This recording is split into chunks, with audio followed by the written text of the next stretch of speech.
What's up YouTube, this is Makakill91. Today I thought I'd bring you a Bujin deck profile. This isn't like the Black Garden version or anything, it's kind of using a 4-axis Fire Fist type engine with like Wolfberks and Tensu and all that lot. Just in testing I found it to be the most kind of stable way of running the deck, if not the most explosive. But that's the way I like running the deck. And it kind of goes into the Shadow Spectres build without really much changes. So yeah, let's get straight into it. You run triple Yamato. You have to run 3 Yamato. If you don't have 3 Yamato, don't run Bujin, really.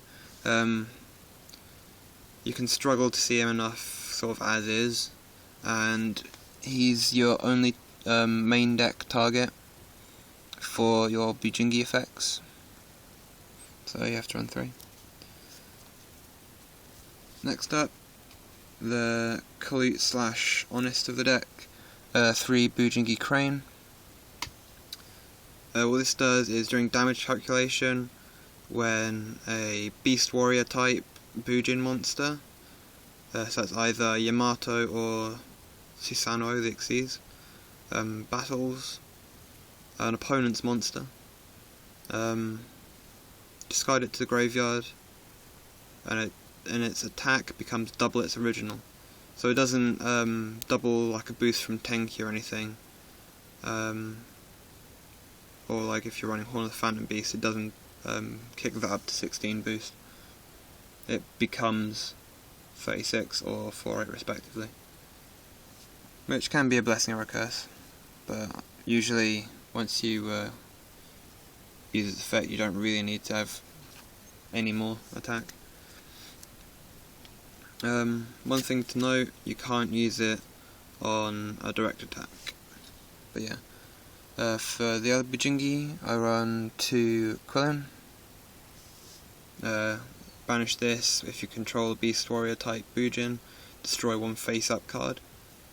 Most of the time people just use this for killing big monsters, but it can be used to hit spell and traps as well.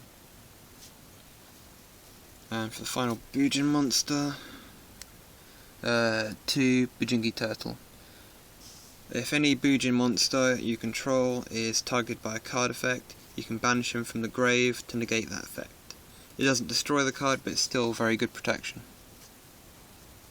For the sort of Fire Fist engine, I'm just running double Bear and double Wolfberk, which I don't have yet because they're really hard to get hold of and expensive when you do find them. So I will get these in eventually, but I'm kind of shallow of pocket at the moment. And then for the last monster, just 1 Honest because the vast majority is light. For spells, Reborn, Dark Hole, Storm, 2 MST, and 2 Lance.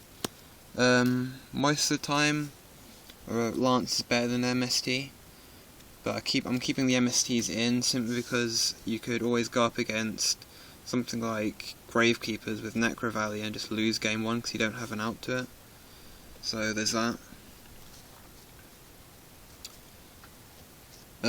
Triple Tenki and 1 Tensu. 2 Duality to get your Yamatos in its kind of the opening turns, where you're not going to be special summoning at all anyway. And then 1 Bujin Carnation. I thought I had one when putting this deck together, but I couldn't find it, or don't actually have one. But yeah, it's good. It's kind of your comeback play, but it can also clog, so I don't know whether I'm running 1 or 2. 1 seems fine usually. And post Shadow Spectres, when you can search it with Mikazuchi, you only run 1 anyway, so I figured I'd just get used to running 1. Nothing I'd really want to cut for it. For traps, I run 1 Bujin and Regalia the Sword. This just allows you to reuse and recycle pretty much everything in the deck. and because it's a trap, you can use it during the battle phase. If you've got nothing in hand and people think you can be over the Yamato, then you just add back Crane and beat the face.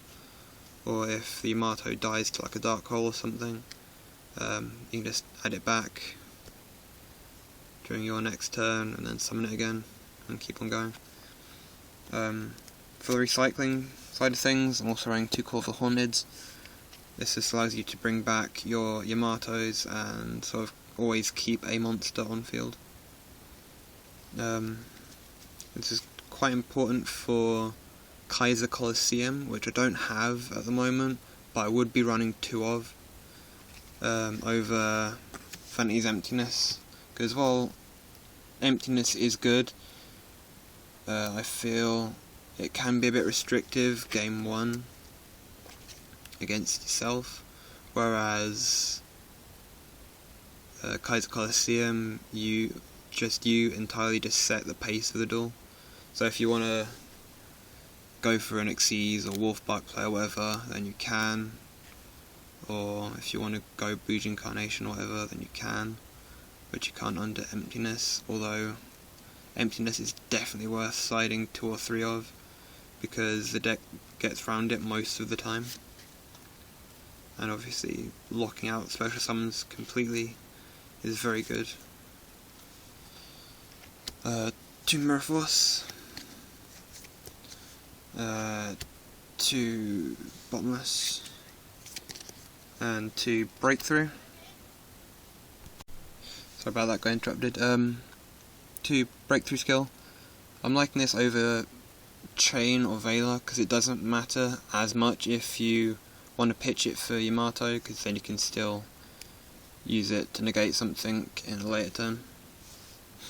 And that should be 40 cards. For the extra, 2 Susanoo. This is second target for your Bujingis. It's kind of Ashura Priest, I think it's called. Yeah, Ashura Priest plus Gigant on crack. It's very good. Get this and Honest against an opponent's field and you should win. 1 Tiger King for your Bark plays, just get you to 10 keys and whatnot. Omega, because Bujin Carnating into a self-lancing 2/4 body is pretty good. Direwolf turns Bujin Carnation into essentially 3 pops. Emerald, draw power, recycling, all good stuff. Bestuela, Pap, Maestroke, Shockmaster, Utopia, Cowboy as a finisher, Oro, Dice Sigma, and finally Paladinma. Should be 15. But yeah, let me know what you think about this. Any fixes you would make. If you like the deck, give it a thumbs up. Don't forget to subscribe if you haven't for more Yu-Gi-Oh videos. This is Bujin, signing out.